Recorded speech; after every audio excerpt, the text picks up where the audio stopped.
To shift the balance of power in our society, many more people need to let go of the idea that nothing can be done or that they have nothing to offer. When we hesitate to engage in politics as more than dissatisfied voters, we end up handing our power to those who are already powerful. We live in a society that tells us that we're on our own, and even as a small number of corporate executives exercise outsized control over our lives.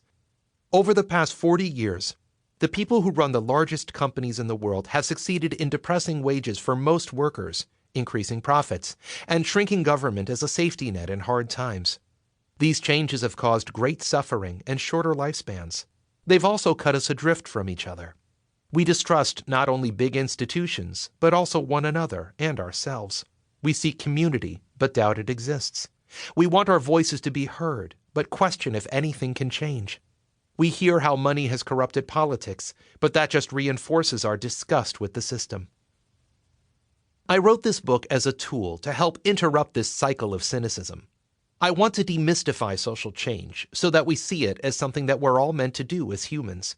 We have to view our engagement with the world, with all its problems, as how we live out our purpose in life. When we organize, we act as our best selves. We experience being an agent of change rather than an object of someone else's imagination. We overcome division and despair. We solve problems that need not exist. This is about more than just being good people. It's about our survival. In a society where wealth is ever more concentrated and the planet is at risk, opting out is not an option.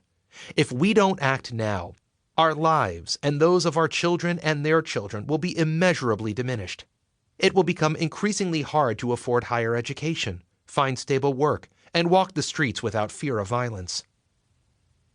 Ella Baker, the organizing conscience of the civil rights movement, said about her work, "My basic sense of it has always been to get people to understand that in the long run, they themselves are the only protection they have against violence and injustice.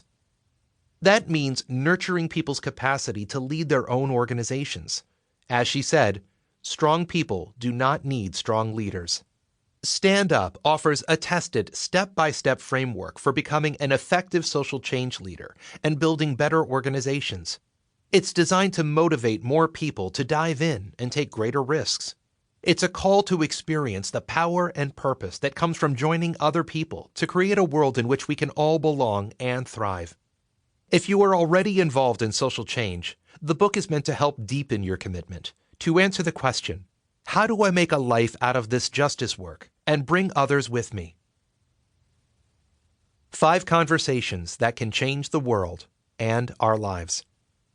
Stand Up is structured around 5 conversations that can help people build and lead powerful organizations. Our capacity to talk with one another is the most reliable tool we have for changing the world. We all know the difference between a lecture and a conversation. When we talk at people rather than with them, most people will take a pass. Some may show up again or respond to the action we ask them to take, but their commitment is unlikely to grow. Any results will probably be short-lived. We need to engage in dialogue with people if we want to see them develop into leaders or to build organizations that can persist against powerful foes. Conversations take time and can be difficult. They're powerful because they create a pool of shared meaning that makes it possible for people to think together. The choices we make about strategy and tactics are better when they stem from dialogue. People feel a sense of ownership and responsibility for them. Social change boils down to building durable human relationships that make it possible for large numbers of people to act with power and purpose, which is why Stand Up is structured around conversations.